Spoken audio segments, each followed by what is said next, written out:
प्रदेश के मुख्यमंत्री योगी आदित्यनाथ अब इस कदर लोकप्रिय हो रहे हैं पूरे देश में, और महाकुंभ के बाद जो उनकी लोकप्रियता बढ़ेगी उसके क्या कहने। ये योगी आदित्यनाथ की भाषा बोलने लगा और ये तुरंत इसने कहना शुरू कर दिया कि जो वक्फ जो है वो गुंडा है, वो माफिया है, वो भू माफिया है। और सबसे अहम बात कि जो लोग ये उन्माद फैलाने की कोशिश कर रहे थे, जो लोग ये उत्पात फैलाने की कोशिश कर रहे थे, उन सबको सांप सूंघ गया है। मध्य प्रदेश के उज्जैन में भी 257 घर तोड़े गए, जहां महाकाल के इर्द गिर्द जो अवैध कब्जा हो गया है। तो हम जब कह रहे हैं कि काम सही ढंग से हो रहा है, तो इस बात को समझिए कि काम कैसे सही ढंग से हो रहा है। दरअसल उत्तर प्रदेश के मुख्यमंत्री योगी आदित्यनाथ अब इस कदर लोकप्रिय हो रहे हैं पूरे देश में, और महाकुंभ के बाद जो उनकी लोकप्रियता बढ़ेगी उसके क्या कहने। जिस महाकुंभ को घृणा का विषय बना दिया था, जिस महाकुंभ को आपने सलीम जावेद की जोड़ियों में देखा होगा कि कुंभ मतलब अव्यवस्था, कुंभ मतलब बिछुड़ने का जगह, कुंभ मतलब अराजकता। हमने ये देखा कि कुंभ मेले में दो भाई बिछुड़ते थे और उसके बाद जवानी में जाकर के मिलते थे। मिलने बिछुड़ने के लिए हम कुंभ को जानते थे। कुंभ सनातन का क्या सच है ये कभी हमें बताया ही नहीं गया। योगी आदित्यनाथ पूरी तरह से व्यस्त हैं संगम नगरी प्रयागराज में। हर हफ्ते औसतन उन्होंने अपना समय पूरा दिन प्रयागराज में बिताया, और जो लोग ये नैरेटिव बना रहे थे कि उस संगम में नहाएगा क्यों कौन, इतनी गंदगी है क्यों, हाँ तो नहाना तो दूर, आचमन करना भी घातक है कई बीमारियों के लिए, उसकी सफाई योगी ने स्वयं दिया। और जब योगी महाकुंभ में लगे हुए थे तो जहरीले खिलंदरों ने जो खेल किया उसे आपने देखा होगा। ये सब वक्फ की संपत्ति बता रहे थे उसे। योगी आदित्यनाथ ने हंटर चलाया तो वो मौलाना गिराया, और उन मौलानाओं ने कहना शुरू कर दिया कि हम योगी जी जो कह रहे हैं वही सही है। दरअसल उस मौलाना ने यह कह दिया था कि कुंभ की जो भूमि है वो वक्फ की है। ये संभल तक ये कहने लगे थे कि कुंभ की भूमि वक्फ की है, और संभल तो हमारी बपौती है। संभल में ये नेजा मेला मनाते हैं पृथ्वीराज चौहान पर जीत के जश्न को के लिहाज से। हमने नेजा मेला पर वीडियो बनाया था, आपको जरूर देखना चाहिए। योगी आदित्यनाथ, हमें पूरी उम्मीद है कि वो नेजा मेला को नष्ट करके ही मानेंगे। योगी ने जब ये प्रण किया कि पूरी तरह से ये वक्फ बोर्ड जो है वो भू माफिया है, तो पूरे उत्तर प्रदेश में जितने उन्मादी थे सब घर में बैठ गए। हमने दिन में इस पर शो किया था, लेकिन इस कड़ी को जोड़ने के लिए समझना पड़ेगा कि कुंभ एक ऐसी भूमि जिस पर एक अराजक स्थिति लाने की कोशिश की गई। कुंभ में पूरी ये साजिश की गई कि कैसे इस कुंभ को नष्ट किया जाए। एक पूरी साजिश की गई, कुछ मौलानाओं के द्वारा कुछ खेल किया गया और एक नैरेटिव नष्ट किया गया कि ये जो कुंभ है, ये कुंभ जहां पर हो रहा है, ये सही मायने में वक्फ की भूमि है। तो योगी आदित्यनाथ बाहर निकले और ऐसा हंटर चलाया कि इन सब का काम तमाम हो गया, और ये सब गिरगिरा कर कहने लगे कि नहीं, कुंभ हमारी बपौती नहीं है। इन सब पर मुकदमा दर्ज किया जाने लगा और इन सब का खेल खत्म कर दिया जाने लगा। योगी जो सजा देते हैं उसका असर ये होता है कि जो लोग ये कह रहे थे कि हम महाकुंभ में उत्पात मचा देंगे, योगी आदित्यनाथ का सर कलम कर देंगे, आज ही यूपी पुलिस, बरेली पुलिस ने एक वीडियो जारी किया।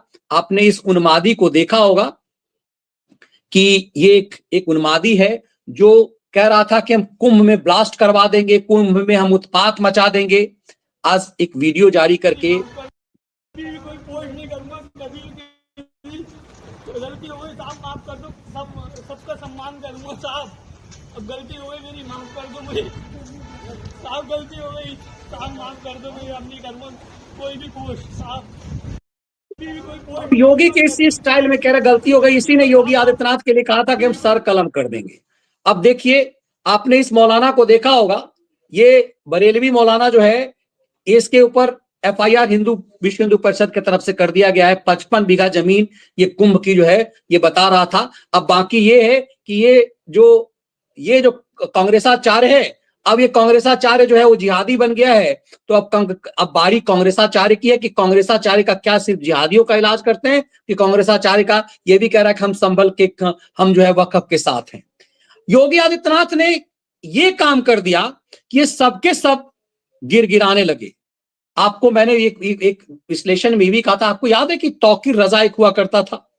वो तौकीर रजा जो उन्माद और उत्पात फैला रहा था, वो तौकीर रजा, आपको याद है कि तौकीर रजा कहीं दिखाई दे रहा है? आज की तारीख में आपको तौकीर रजा के कोई शब्द, कोई फोटो, कोई खबर कहीं दिखाई देती है? ये तौकीर रजा कहां चला गया? ये कुंभ पर जहर क्यों नहीं उगल रहा? ये संभल पर उत्पात क्यों नहीं मचा रहा है? ये तौकीर रजा कहां चला गया? ये तौकीर रजा को योगी ने तो कोई सजा भी नहीं दी अभी, तो फिर ये तौकीर रजा कहां चला गया? ये तौकीर रजा जिससे लोगों को ये इसलिए बताने की जरूरत है कि इसी से जब योगी ने इन सब पर हंटर चलाया तो इस सबको समझ में आ गया कि इन सब का इलाज कैसे किया जाना चाहिए। तो इन सब का इलाज बेहतर तरीके से कैसे हो गया है, ये आप इस मौलाना को सुनिए, जो मौलाना अभी 3 दिन पहले कह रहा था कि हम योगी आदित्यनाथ जी ने, और अभी मुख्यमंत्री योगी आदित्यनाथ जी ने वक्फ बोर्ड के सिलसिले में जो कहा है उसका मैं समर्थन करता हूं। लीजिए, इसलिए कि जो हमारे बुजुर्गों ने जो जमीन और जायदाद वक्फ की थी, उन तमाम जायदाद का मकसद ये था, मंशा ये थी कि गरीब, कमजोर, लाचार मुसलमानों के लिए उसकी होने वाली आमदनी खर्च की जाएगी, यतीमों और बेवाओं की मदद होगी, नई नस्ल की एजुकेशन के लिए, बच्चों की एजुकेशन तालीम के लिए उस आमदनी को खर्चा किया जाएगा। मगर ये सब ना हो करके वक्फ बोर्ड के जिम्मेदारों ने जमीन भू माफियाओं से मिलकर के करोड़ों की जमीनों को रेवड़ियों के भाव खुर्द-बुर्द कर दिया, और वो सही मकसद में उसकी आमदनी खर्च नहीं हो पाई। मैं दावे से कहता हूं कि अगर वक्फ बोर्ड से होने वाली आमदनी अगर मुसलमानों के तालीम में, एजुकेशन में, माशी और इक्तिसादी आर्थिक हालात में खर्च किए जाते तो पूरे भारत से मुसलमानों की गुर्बत खत्म हो जाती और पूरे भारत में एक भी मुसलमान भीख मांगने वाला नहीं। अब सोचिए, आप कल्पना कर सकते हैं कि ये जो मौलाना है, यही मौलाना 4 दिन पहले बोल रहा था कि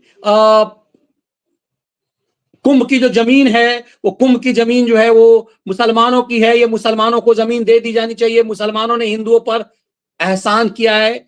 ये उसी मुफलर में, अरविंद केजरीवाल वाले मुफलर में ये जो 2 दिन पहले बोल रहा था, जरा इसको भी 1 मिनट के लिए सुन लीजिए। जिस तरीके से अखाड़ा परिषद, नागा सन्यासियों ने और स्वामी बाबाओं ने मुसलमानों के प्रवेश पर प्रतिबंध लगाया, उस पस मंजर में अगर देखें तो खुद प्रयागराज के जो मुसलमान हैं उनमें से एक सरताज नाम के हैं, उन्होंने इस बात की जानकारी दी और कहा, एलानिया तौर पर इस बात को कहा कि जो ज़मीन है, जिस ज़मीन पर, ज़मीन के बहुत सारे हिस्से पर जो शामियाने, तंबू वगैरह लगाए गए हैं, इंतजाम किए गए हैं, मेला लग रहा है, ये वक्फ की ज़मीन है और वहाँ के मुसलमान।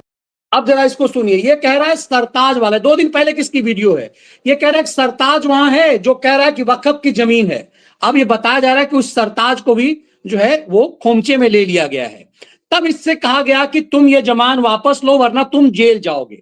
इसके ऊपर भी शिकायत जो है थाने में दर्ज कर लिया गया है। ये शिकायत जो है विश्व हिंदू परिषद के लिए कर ली गई, तो कुछ दिनों में इसको लगा कि अब मेरी गिरफ्तारी हो जाएगी, तो ये तुरंत जो है ये योगी आदित्यनाथ की भाषा बोलने लगा और ये तुरंत इसने कहना शुरू कर दिया कि जो वक्फ जो है वो गुंडा है, वो माफिया है, वो भू माफिया है। जो बात योगी आदित्यनाथ बोलने लगे और जो योगी से पहले कोई ऐसी भाषा बोलने की कोई आज तक हिम्मत नहीं कर पाया, वो बात मौलाना कहा गया और मौलाना कह रहा है कि ये जमीन जो है वक्फ की है, नहीं है, ये वक्फ जो है गुंडा है, भूमाफिया है। ये बात योगी आदित्यनाथ सिर्फ नहीं कह रहे, आप वक्फ बोर्ड के फेवर में बोलने वाले ये यूपी के मौलाना कहने लगे क्या सही बात है, ये उत्तर प्रदेश में वक्फ बोर्ड जो है, ये पूरे देश में वक्फ बोर्ड भूमाफिया है। अब ये खेल जो पूरा शुरू होगा उत्तर प्रदेश से भूमाफियाओं का, योगी ने क्या कहा, योगी ने कहा कि हम एक इंच जमीन जो है, एक इंच जमीन हम छीन लेंगे इन सब से, इन भूमाफियाओं से। इसका असर देखिए। अब पूरे उत्तर प्रदेश में कोई मौलाना सामने नहीं आ रहा जो कहे कि योगी आदित्यनाथ ने भूमाफिया कैसे कह दिया वक्फ को। कोई तौकीर रजा नहीं आ रहा सामने, कोई जियाउर रहमान बर्क सामने नहीं आ रहा, कोई आजम खान का भूत नहीं आ रहा, कोई अखिलेश यादव नहीं आ रहा। सब पर सन्नाटा छा गया है। कोई ये नहीं कह रहा कि वक्फ को आपने गुंडा कैसे कह दिया, वक्फ को आपने माफिया कैसे कह दिया, भूमाफिया कैसे कह दिया, आप छीन कैसे लेंगे। दरअसल योगी छीन नहीं ले रहे हैं, छीन लेने की बात नहीं कर रहे हैं, छीन लिया। अब जिसके बारे में ये मौलाना कह रहा था कि प्रयागराज की जो जमीन है वो मेला परिसर वाला जमीन वक्फ की भी या किसी सरताज की बात कर रहा था, ऐसी फर्जी बात संभल के लिए कही गई कि संभल की जमीन जो है जहां पर थाना चौकी बन रहा है वो किसी अब्दुल की थी आजादी से पहले। ये फर्जी दस्तावेज तैयार किए गए। योगी पुलिस ने वो पूरा दस्तावेज निकाला तो जो अब्दुल है उसके पूरे खान सातों पुश्त, पुराने सातों पुश्त जो 72 हूरों के पास चले गए, उन सब के सीरन पैदा हो गई। और उसने कह दिया कि नहीं ये मेरी जमीन है ही नहीं, ये सरकार की जमीन है। जिस फर्जी एफिडेविट को लेकर के असउद्दीन ओवैसी से लेके समाजवादी पार्टी के तमाम लोग कूदने लगे थे, ये बड़े बड़े मौलाना कूदने लगे थे, जिसकी संपत्ति का दावा किया जा रहा था, वही कह रहा नहीं मेरे बाप दादा की संपत्ति नहीं है। ये योगी स्टाइल ऑफ पॉलिटिक्स है, ये योगी आदित्यनाथ होना है। और संभल में बड़े पैमाने पर जो है वो मंदिर निकले। सिर्फ संभल में नहीं साहब, प्रयागराज में आपने देखा होगा कि अब मुसलमान खुद अपने इलाके के जो मंदिर हैं वो साफ कर करके हिंदुओं को हवाले कर रहे हैं। आपने देखा होगा कि वाराणसी का भी एक मंदिर सामने आया है जो ऐतिहासिक पुराना मंदिर है। उस मंदिर को मुसलमानों ने खुद इर्द गिर्द जो पूरी, चूंकि चारों तरफ से जो है वो मुस्लिम कॉलोनी बन गई हुई है, तो उस इलाके को खाली करके और सुपुर्द कर दिया गया है और वहां पर अब पूजा अर्चना शुरू हो गई है। ये आलम सिर्फ उत्तर प्रदेश का नहीं है, ये आलम पूरे देश में है, पूरे देश में। अब इसीलिए मैं कह रहा हूं कि काम अब ठीक से हो रहा है। और सबसे अहम बात कि जो लोग ये उन्माद फैलाने की कोशिश कर रहे थे, जो लोग ये उत्पात फैलाने की कोशिश कर रहे थे, उन सबको सांप सूंघ गया है और उन सबको लग रहा है कि अब कहते हैं ना कि कायदे में रहोगे तो फायदे में रहोगे। अब देखिए जिस वाराणसी में आपको वो, ये देखिए ये वाराणसी की वो तस्वीर उत्तर प्रदेश पुलिस के सामने से, ये वाराणसी के मुस्लिम बहुल इलाके में एक ऐतिहासिक सैकड़ों साल पुराना मंदिर निकला। ये निकला क्यों? क्योंकि यहां जाने की हिम्मत कोई नहीं कर पा रहे थे। ये मंदिर ये तोड़ नहीं पा। देखिए इस मंदिर के अंदर की स्थिति दर्दनाक स्थिति है। ये सोचिए कि इस देश को समझने की जरूरत है कि योगी आदित्यनाथ इस देश में क्या कुछ कर रहे हैं। देखिए कि हमारे शिवलिंगों की स्थिति देखिए कि क्या हाल है। मतलब जहां जलाभिषेक होना चाहिए था उस जगह के हालात देखिए क्या है। इन जिहादी उन्मादियों के पूरी चारों तरफ से जो है, ये देखिए ये मंदिर देखिए, ये कितने 100 साल पुराना मंदिर होगा। ये चारों तरफ अवैध निर्माण। और ठीक इसी ढंग से आप ये जो वीडियो है ना, इसको आप ऐसे समझिए संभल में यही हो रहा है। संभल में मंदिरों के चारों तरफ से अवैध निर्माण कर लिया गया, हिंदुओं को संभल इलाका खाली करवा दिया गया और पूरी तरह से उस संभल को खाली करा करके वो वहां पर अवैध निर्माण किया और मंदिरों के चारों तरफ अवैध निर्माण कर दिया। तो मंदिर की तरफ कोई जाने की स्थिति में नहीं रह गए। और यही हालात हैं संभल में। जो 32 मंदिर सिर्फ संभल में निकले हैं, फिरोजाबाद में निकले हैं, इस तरह के जो मंदिर निकले हैं वो इसलिए कि हिंदुओं को डरा करके, धमका करके, वहां से आने पौने दाम पर अपनी प्रॉपर्टी को बेचने को मजबूर करके इन सबसे खाली करवा लिया गया। और यही हालत है। यही इसी तरह मंदिर निकल रहे हैं। ये कोई टपक नहीं रहे आसमान से मंदिर, ये सैकड़ों साल पुराना है, यूं कहें हजारों साल पुराना कह सकते हैं मंदिर है। ये चारों तरफ से जो है ये समुदाय विशेष का घर है। और इन लोगों ने कहा कि हम लोगों ने खुद ये मंदिर दे दिया है। अब इन्हें बड़ा आसानी से काशी जैसी जगह पे, ये काशी का ही की तस्वीर है, लेकिन जो मूल जहां बाबा भोलेनाथ का जो मंदिर है, जो काशी विश्वनाथ है, बाबा विश्वनाथ हैं, उस मंदिर का जो मूल जो बाबा विश्वनाथ का जो मंदिर है वहां पर सही मायने में कहिए तो वो मस्जिद वहां पर है जिसको ज्ञान वापी मस्जिद कहते हैं। ये ज्ञान से इनका क्या संबंध, तब आपको समझ में आएगा कि संभल में ये सब चीजें कैसे संभव हो पाया। संभल में ये कैसे संभव हो पाया जो आपको काशी विश्वनाथ में आपको काशी में जो चीज दिखाई दे रही है, ये दरअसल योगी के हंटर का खौफ है। योगी के हंटर का खौफ है। योगी के हंटर का खौफ ये है कि पूरे संभल में साफ किया जा रहा है। और यकीन मानिए कि ये जो महाकुंभ का जो समापन होगा उसमें जो भारत का विश्व में जयघोष होगा, उसके बाद उत्तर प्रदेश में जो योगी का रूप होगा वो देखने वाला होगा। तमाम भूमाफिया, एक भी ईमानदार आदमी, एक भी निष्ठावान आदमी को कुछ नहीं होगा, लेकिन जितने भूमाफिया हैं ये सब खुद वक्त की जमीन वापस करने लगेंगे, कोई कुछ नहीं बोलेगा। ये योगी का जलवा है। और योगी के जलवे को इसको देखते हुए बीजेपी के शासित दूसरे राज्य के मुख्यमंत्रियों को भी समझ में आने लगा कि जनता में लोकप्रियता काम करने से होगा। तो पूरा उत्तर प्रदेश के स्टाइल में ही अब मोहन यादव आए और उत्तर प्रदेश के स्टाइल में ही बेट द्वारका वाले आए। बेट द्वारका, सोचिए ये बेट द्वारका जो भगवान कृष्ण की भूमि है, और शर्म भी नहीं आती अखिलेश यादवों को, ये कृष्ण कृष्ण करते हैं। ये लालू यादव का बेटा से पूछा गया राम मंदिर जाएंगे, ना हम तो कृष्ण के भक्त हैं। मतलब इन्हें लगता है कि राम और कृष्ण में भी सनातन को यदि हम बांट सकें तो बांट दें। अब इस पूरी चीजों को आप देखिए, बेट द्वारका में भी आज हंटर चला। ये बेट द्वारका में बुलडोजर चल रहा है भाई साहब, सुप्रीम कोर्ट के आदेश के बाद। ये सुप्रीम कोर्ट से आदेश लेकर के आए थे ना, तो बड़े जश्न में थे। ये तस्वीर बेट द्वारका की है।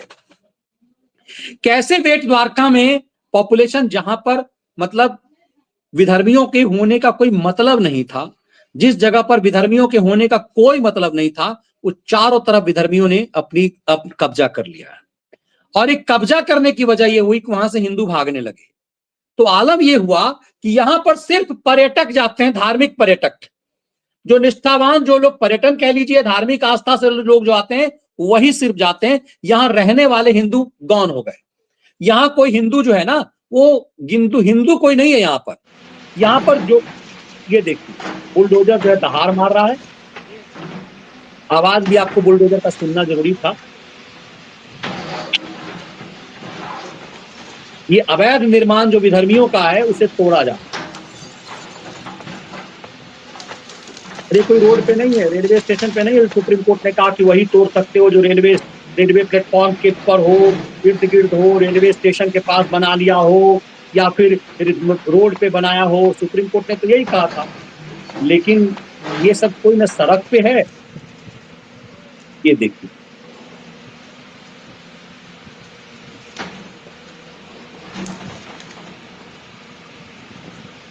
और उसके बाद ये ध्वस्त कर दिया।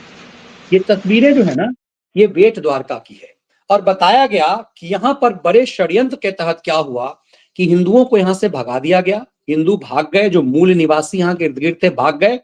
और यहां जो 90%, 85 से 90% अब विधर्मी हैं, और उनका समंदर पे कब्जा है। बेट द्वारका जो पाकिस्तान जाने वाले रूट पे, पूरा मछली उद्योग से लेकर जो बेट द्वारका अंदर जो जाने के लिए, समुद्र के अंदर जाने के लिए आपको यदि नौका की जरूरत होगी, आपको यदि स्टीमर की जरूरत होगी, तो ये सब विधर्मियों के ही कब्जे में है।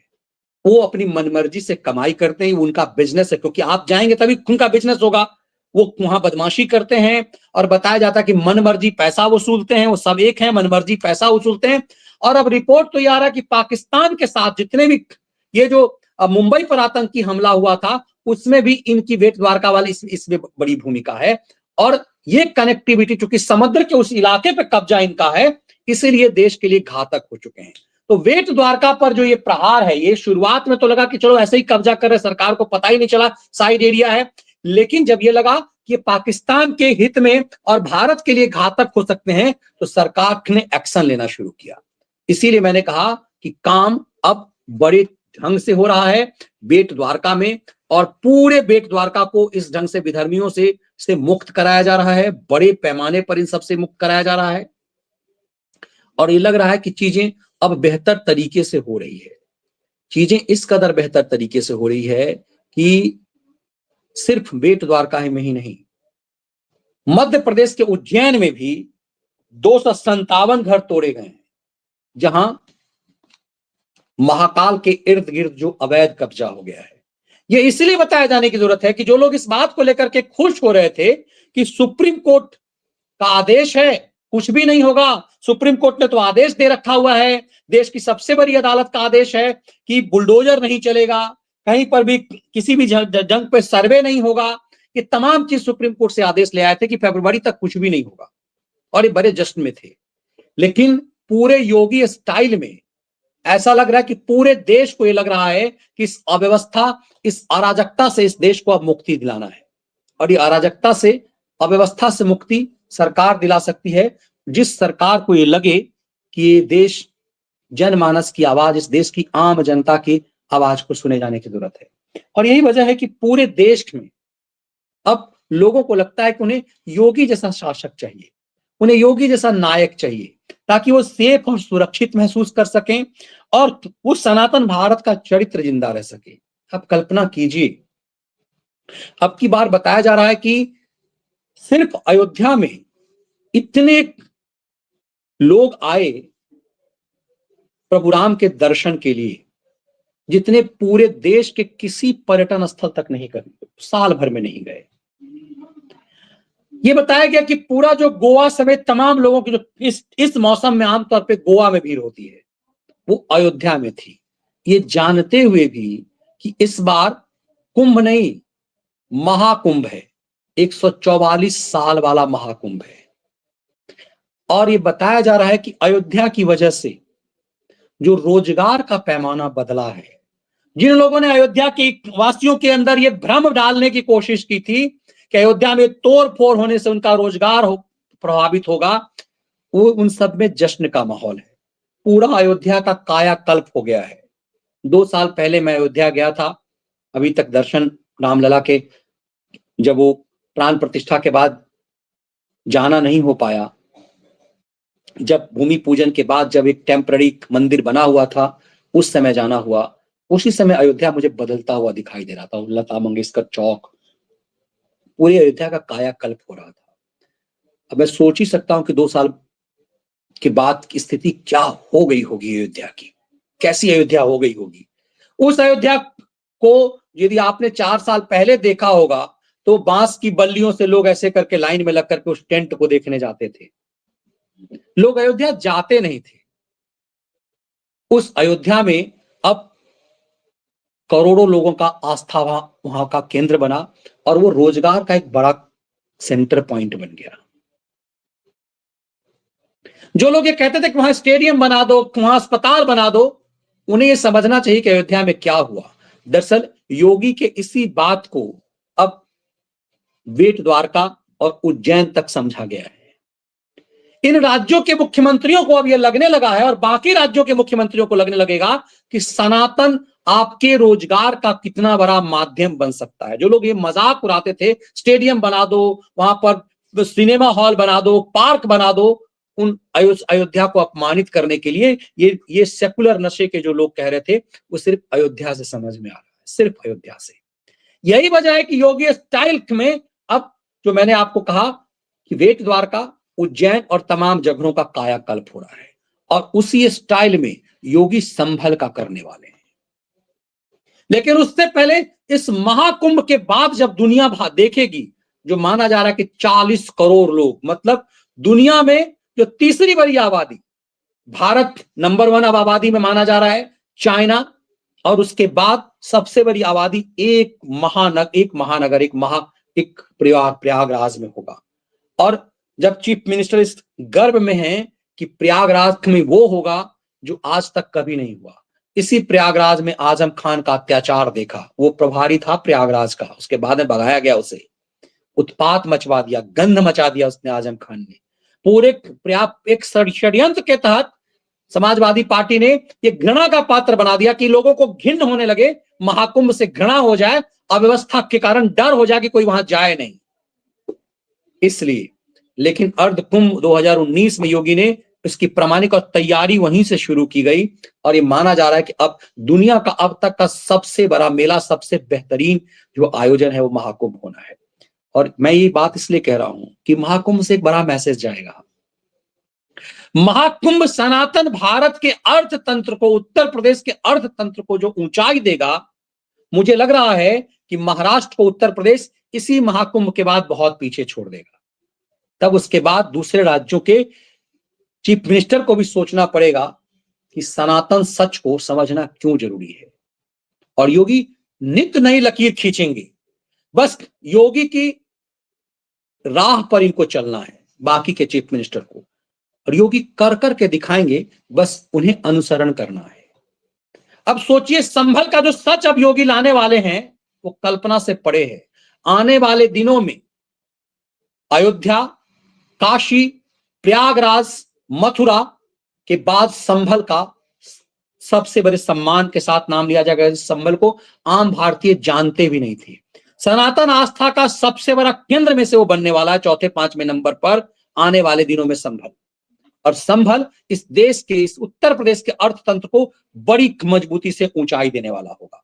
यही वजह है कि अनुसरण बस अब योगी आदित्यनाथ का ये कर रहे हैं। और मैं ही कह रहा हूं कि काम बहुत ठीक से हो रहा है, और काम इसीलिए ठीक से हो रहा है कि योगी के अनुसरण करते हुए हर राज्य के चीफ मिनिस्टर अब अपने राज्य के अर्थतंत्र को मजबूत करना चाह रहे हैं, अपने राज्य के सांस्कृतिक समृद्धि को मजबूत करना चाह रहे हैं, और लोगों में एक खुशहाल भारत की तरफ बढ़ रहे हैं।